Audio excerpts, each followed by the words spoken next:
I want everyone to be ready with volume number 2. Yesterday we did a question called as Ramlal Birla question. Now today we are solving this third question. In this video again we will discuss how to solve this question. Don't see the page number जो आपको यहाँ पे दिख रहा है.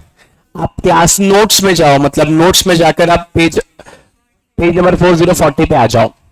Are you there with me? Everybody? Okay, let's get started then. Let's understand what is this question is all about. Question में क्या expected है, हम लोग को क्वेश्चन पढ़ते वक्त क्या क्या चीजें दिमाग में याद रखनी है. You know right, law is all about how you attempt the answers.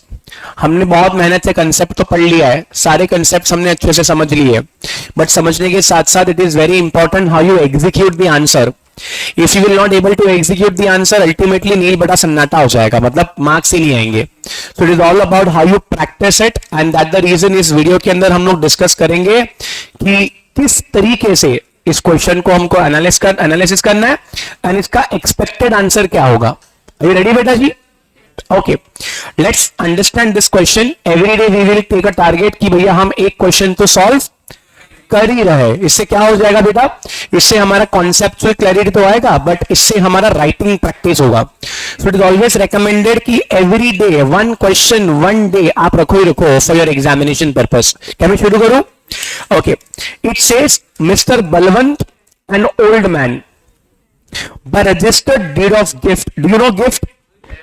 Tell me how many parties are there in gift? Two. कौन से? बहुत बढ़िया. Donor, donee, very good. Granted certain landed property to Miss Rima his daughter. कोई दिक्कत तो नहीं है? यानी बलवंत जी ने कुछ जमीन अपने पुत्री को मिस रीमा को दे दी है. कैसे दिए बेटा जी? गिफ्ट के द्वारा दिया गया. Everybody yes or no? Okay.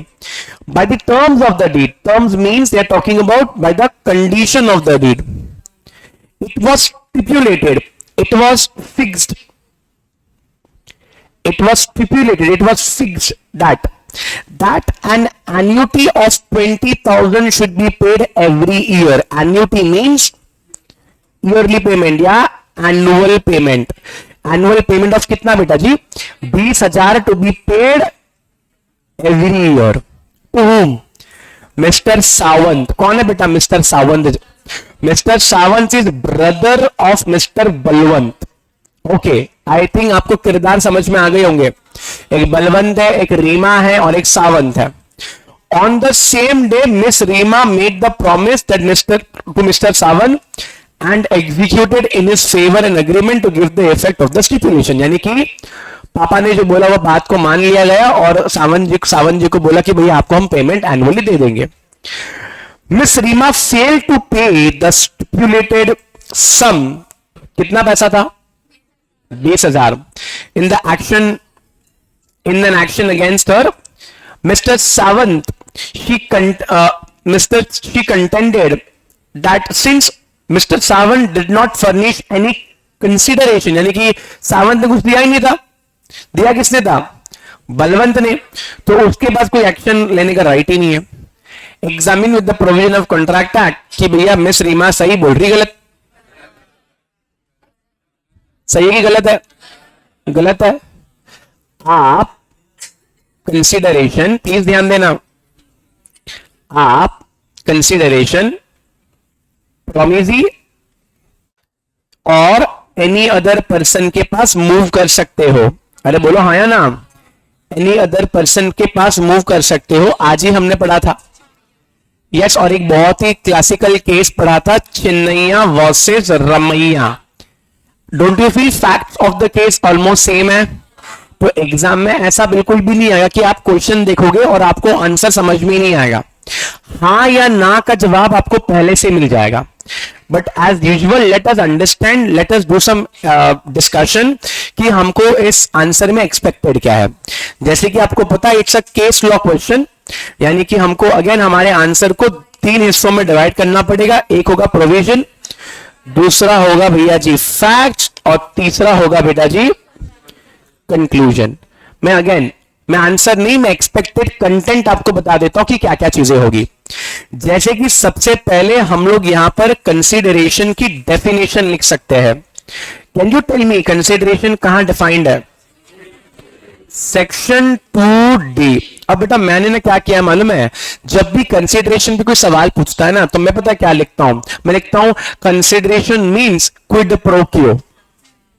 मैं हमेशा आंसर की शुरुआत ऐसे ही करता हूं, मैं लिखता हूं भैया कंसीडरेशन मींस क्विड प्रो क्यो। यो बेटा क्यों, that is something in return, मैं ऐसा लिख देता हूं, ठीक है, फुल स्टॉप। फिर मैं लिख देता हूं भैया कंसीडरेशन इज डिफाइंड, कहां डिफाइंड है बेटा? 2D of Indian Contract Act 1872। Definition हमने ऑलमोस्ट बाय हार्ट करी है, आप चाहो तो इसमें पूरा डेफिनेशन डाल सकते हो। डेफिनेशन डालने पे आपका कम से कम 2 लाइन और चला जाएगा, कम से कम 2 लाइन। क्यों? डेफिनेशन बड़ा है। इफ यू रिमेंबर 2 वर्ड को पास्ट प्रेजेंट फ्यूचर में लिखा हुआ है, बहुत चलाक लोग हैं, बट स्टिल अब तक आंसर जो डिमांड कर आपने वो लिखा नहीं है। इसके बाद आप उसके अंदर लिख सकते हो केस लॉ ने बेटा, consideration can be move on promisee और एनी अदर पर्सन। ये हमने डेफिनेशन में तो लिखा हुआ है। अच्छा अब मेरी बात समझना, अब केस, ये तो बहुत बड़ा आंसर बन चुका है अभी तक। हम केस तो लिख देंगे Chinnaiya versus Ramaiya, just write the name of the case, it's fine, because already हमारा प्रोविजन का पैराग्राफ अच्छा खासा बड़ा बन गया है। अब बेटा मैं लिखूंगा फैक्ट्स ऑफ द केस। बेटा फैक्ट्स में क्या लिखूं? शॉर्ट में स्टोरी लिख देना कि भैया एक बंदा बलवंत, बलवंत के पास लैंडेड प्रॉपर्टी थी तो उसको गिफ्ट करना था, किसको? मिस रीमा को देना था। रीमा ने बोला हाँ ठीक है, मैं सावंत जी को क्या दे दूंगी, 20,000 रुपया सालाना दे दूंगी। ये सब बातें मान ली गई थी। बेटा कंक्लूजन में लोग बहुत गलती कर रहे हैं अभी भी। कंक्लूजन में क्या लिखे? बेटा दिमाग लगाना ही नहीं है, इधर आ जाओ, यहां पे एंड वाला लाइन पढ़ो। Examine the provision of contract act whether the contention of his Rima is valid और नॉट। क्वेश्चन ये है ना, तो सीधा बोल दो no, the contention of Miss Rima is incorrect। कोई बैकपैक कर रहा है क्या? एक बार क्या हुआ था ना, बच्चा बैच बैकपैक कर रहा था, आधा घंटा लेक्चर एक्सटेंड हो गया, बेफालतू सबको बैठना पड़ा, बुरा लगा मुझे बहुत। खैर हाँ, तो मैं कहा बोल रहा था, no the contention of Miss Rima is incorrect. क्यों इनकरेक्ट है? एज पर कॉन्ट्रैक्ट एक्ट लिख दो, या तो as per provision mentioned about लिख दो। बेटा देखो मैंने वेरिएशन दिखा रहा हूं मैं आपको, how many variation you can include. या तो आप ये लिख दो एज पर कॉन्ट्रैक्ट एक्ट, या तो आप लिख दो as per the provision mentioned above. Above का मतलब है मैं यहां की बात कर रहा हूं, तो इस तरीके से आपको करना है। प्लस आपको नो को अंडरलाइन कर देना है, इसे एग्जामिनर का टाइम बचेगा। केस लॉ को अंडरलाइन कर देना है, चिन्नैया वर्सेस रमैया। आप लोगों को क्विड प्रो क्यो को अंडरलाइन कर देना है, सेक्शन 2D को अंडरलाइन कर देना। इससे आपका आंसर बहुत ही खूबसूरत दिखेगा। समझ में आ रहा है? कंटेंशन का मतलब उसका इंटेंशन क्या है, जो वो सोच रही है वो सही है कि नहीं सोच रही है। आई होप आप मेरी बात समझ गए। यस और नो बेटा जी, इस तरीके से आपको आंसर राइटिंग करनी है। अरे बोलो हाँ। अब बेटा जी इसका चाहिए तो अब फोटो निकाल लो। बेटा ऑलरेडी कुछ लोगों ने आंसर लिख के लाया है, मैंने कुछ चेक किया, मैं कुछ चेक नहीं कर पाया हूं।